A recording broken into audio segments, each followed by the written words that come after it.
Welcome to my YouTube channel. ഞാൻ ഇന്ന് നിങ്ങളുടെ മുമ്പിൽ അവതരിപ്പിക്കുന്ന വീഡിയോ എന്ന് പറഞ്ഞു കഴിഞ്ഞാല് ഈ ഗേറ്റിന്റെ K9 Pro എന്ന് പറയുന്ന ഒരു പ്രൊജക്ടറിനെ കുറിച്ചിട്ട് 250 ഇഞ്ച് സ്ക്രീൻ സപ്പോർട്ട് ചെയ്യാവുന്ന ഒരു പ്രൊജക്ടറും അതോടൊപ്പം തന്നെ 100 ഇഞ്ച് സ്ക്രീൻ സപ്പോർട്ട് ചെയ്യാവുന്ന തരത്തിലുള്ള ഒരു സ്ക്രീനിന്റെ ഒരു ഫ്രെയിമുമാണ് നിങ്ങൾക്ക് ഇന്ന് പരിചയപ്പെടുത്തി തരാനായിട്ട് പോകുന്നത്.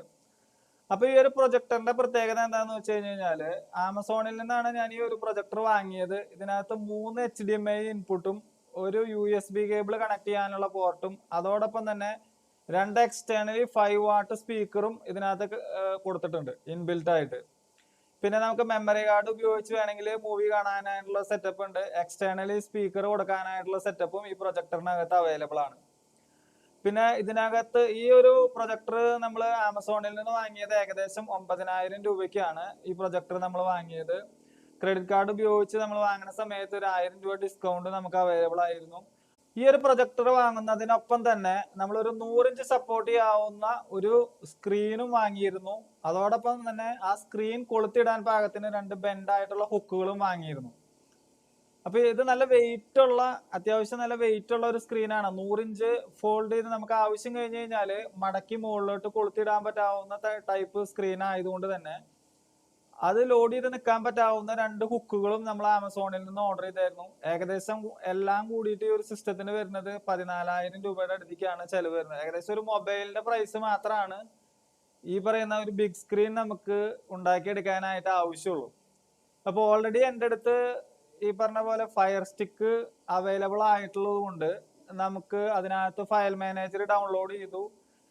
പുറമേ നിന്ന് പെൻഡ്രൈവ് കണക്ട് ചെയ്ത് ഉപയോഗിക്കാൻ പറ്റാവുന്ന ഒരു സെറ്റപ്പും കൂടി ഉണ്ടാക്കി എടുത്തു കഴിഞ്ഞ് കഴിഞ്ഞപ്പോൾ നമുക്ക് ഏത് മൂവി കൊണ്ടുവന്നു കഴിഞ്ഞ് കഴിഞ്ഞാലും സുഖമായിട്ട് അതിനകത്ത് കണക്ട് ചെയ്ത് കാണുവാനായിട്ട് സാധിക്കും. അപ്പൊ നോർമലി എൻ്റെ അടുത്ത് ഈ പറയുന്ന ഫയർ സ്റ്റിക്ക് ഉള്ളത് കൊണ്ടാണ് നമ്മൾ ആൻഡ്രോയിഡ് പ്രൊജക്ടർ വാങ്ങാത്തത്. പുതിയതായിട്ട് പ്രൊജക്ടർ വാങ്ങാനായിട്ട് ഉദ്ദേശിക്കുന്നവർ ആൻഡ്രോയിഡ് പ്രൊജക്ടർ തന്നെ വാങ്ങുന്നതായിരിക്കും ബെസ്റ്റ്. ഇപ്പൊ ഫയർ സ്റ്റിക്ക് അവൈലബിൾ ആയിട്ടുള്ളത് കൊണ്ട് നമ്മൾ ഈ പറയുന്ന പ്രൊജക്ടർ ആൻഡ്രോയിഡ് വാങ്ങി കഴിഞ്ഞ് കഴിഞ്ഞാൽ ഈ സ്റ്റിക്ക് നമ്മൾ അവിടെ യൂസ് ചെയ്യാനായിട്ട് സാധ്യത വളരെ കുറവായിരിക്കും. അത് അവിടെ ഇരുന്ന് കംപ്ലൈന്റ് ആവും. അപ്പൊ അത് മാത്രമല്ല, ഒരു 3,000 രൂപയുടെ അടുത്ത് ഡിഫറൻസ് ഉണ്ട് ഒരു നോർമൽ പ്രൊജക്ടറിൽ നിന്ന് ആൻഡ്രോയിഡ് പ്രൊജക്ടറിന്റെ അടുത്തേക്ക്. അപ്പോൾ ഇനി നമുക്ക് ഈ പ്രൊജക്ടർ വർക്ക് ചെയ്യിച്ചിട്ട് എങ്ങനെയുണ്ട്, അതിന്റെ പ്രത്യേകതകൾ, എന്തൊക്കെ കാര്യങ്ങൾ അതിനകത്ത് പറയാനുണ്ടെന്നുള്ളത് നമുക്ക് ഈ വീഡിയോയിൽ നോക്കാം. ഇതാണ് നമ്മുടെ ഈ ഗേറ്റിന്റെ K9 Pro എന്ന് പറഞ്ഞിട്ടുള്ള പ്രൊജക്ടർ. ഞാൻ ഈ പ്രൊജക്ടർ വാങ്ങിയിട്ട് ഏകദേശം 3 മാസത്തോളം ആയിട്ടുണ്ട്. ഞാനിത് ഉപയോഗിച്ച് നോക്കി, നല്ല രീതിയിൽ വർക്ക് ചെയ്യുന്ന ഒരു പ്രൊജക്ടറാണ്. അപ്പോൾ ഇതിന്റെ ചാർജർ, ഈ പ്രൊജക്ടർ ഇവർ ആമസോണിൽ നിന്ന് പാക്കിംഗ് അയച്ചെന്ന് നല്ല സ്പോഞ്ചൊക്കെ വെച്ചിട്ട് ഡാമേജ് ആവാത്ത രീതിയിലാണ് നമുക്ക് ഇങ്ങോട്ട് അയച്ചു തന്നിരിക്കുന്നത്. അപ്പോൾ ഇതിനൊരു ചാർജർ ഉണ്ട്, DC ചാർജർ ഉണ്ട്. അപ്പോൾ ഇത് AC ഇൻപുട്ട് ഇതിൽ 100 വോൾട്ട് വരെ 240 വോൾട്ട് വരെ കൊടുക്കാം. DC 30 വോൾട്ട് 2.4 ആംപിയർ ആണ് അത് പറഞ്ഞിരിക്കുന്നത്. അപ്പോൾ ഈ ഒരു പ്രൊജക്ടർ 4K സപ്പോർട്ട് ചെയ്യുന്ന പ്രൊജക്ടറാണ്. ഇത് ആൻഡ്രോയിഡ് പ്രൊജക്ടർ അല്ല, കാരണം ഓൾറെഡി എൻ്റെ അടുത്ത് ഫയർ സ്റ്റിക്ക്, ആമസോണിന്റെ ഫയർ സ്റ്റിക്ക് അവൈലബിൾ ആയിട്ടുള്ളത് കൊണ്ട് ഞാൻ ആൻഡ്രോയിഡ് പ്രൊജക്ടർ എടുത്തില്ല. കാരണം ഓട്ടോമാറ്റിക്കലി ഈ സ്റ്റിക്ക് നമ്മുടെ കയ്യിൽ അവൈലബിൾ ഉള്ളതുകൊണ്ട് ആൻഡ്രോയിഡിലേക്ക് കൺവേർട്ട് ചെയ്യാനായിട്ട് സാധിക്കും. മാത്രമല്ല കുറച്ച് പൈസ കുറവുണ്ട് ഇത്തരം പ്രൊജക്ടറുകൾക്ക്. അപ്പോൾ ഈ പ്രൊജക്ടർ 4K സപ്പോർട്ട് ചെയ്യും. അതുപോലെ തന്നെ ബ്ലൂടൂത്ത് ഉണ്ട്. ഈ സൈഡിൽ നോക്കി കഴിഞ്ഞ് കഴിഞ്ഞാൽ നിങ്ങൾക്ക് കാണാനായിട്ട് സാധിക്കും, ഒരു സ്പീക്കർ ഉണ്ട്, 5 വാട്ടിന്റെ ഒരു സ്പീക്കർ ഉണ്ട്.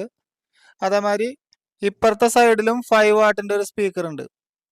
പിന്നെ ഇതിന്റെ ഈ സൈഡിൽ എക്സ്റ്റേണൽ സ്പീക്കറിലേക്ക് കൊടുക്കാനുള്ള കണക്ഷൻ, അതുപോലെ AV connection, micro SD card connection, അതുപോലെ HDMI കേബിൾ കണക്ട് ചെയ്യാനുള്ള 2 പോർട്ട് ഇവിടെ ഉണ്ട്. അതുപോലെ USB-യുടെ ഒരു പോർട്ട് ഉണ്ട്.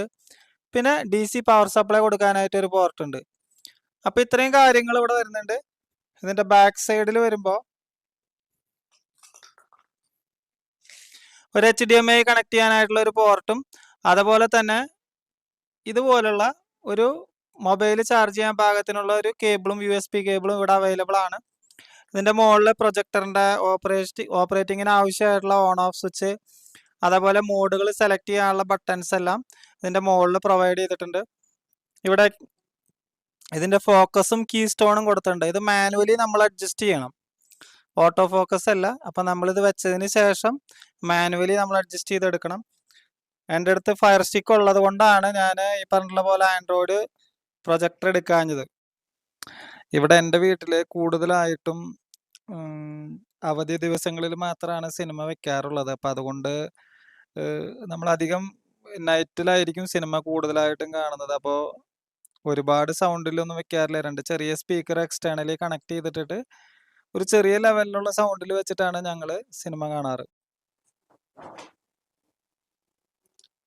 ഈ പ്രൊജക്ടർ വാങ്ങുന്നതിന്റെ ഒപ്പം തന്നെ ഒരു 100 ഇഞ്ചിന്റെ ഒരു സ്ക്രീൻ ഞാൻ വാങ്ങിയിട്ടുണ്ടായിരുന്നു. അതാണ് നിങ്ങൾക്ക് കാണിച്ചു തരുന്നത്. ഈ 100 ഇഞ്ച് സപ്പോർട്ട് ചെയ്യുന്ന സ്ക്രീനാണ്. അത് ഇതുപോലെ ഒരു ക്ലാമ്പില് കൊളുത്തിയിട്ടേക്കാണ്. അപ്പൊ ഇതാണ് 100 ഇഞ്ച് സ്ക്രീൻ.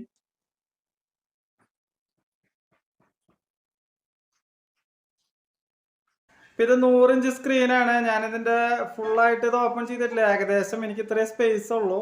അപ്പൊ ആ സൗകര്യത്തിനനുസരിച്ച് ഞാനിത് സെറ്റ് ചെയ്തിട്ടുണ്ട്. അപ്പൊ ഇതാണ് ഇത്. ആവശ്യം കഴിഞ്ഞ് കഴിഞ്ഞാൽ നമുക്ക് ഇവിടേക്ക് മടക്കി ഫോൾഡ് ചെയ്ത് വെക്കാവുന്ന തരത്തിലാണ് ഈ സ്ക്രീൻ വെച്ചിരിക്കുന്നത്. 100 ഇഞ്ചാണ് ഇതിന്റെ സൈസ് വരുന്നത്. അത്യാവശ്യം നമുക്കൊരു വലിയ ബിഗ് സ്ക്രീനിൽ സിനിമ കാണാനുള്ള ഒരു സെറ്റപ്പ് ഇതിനകത്തുണ്ട്.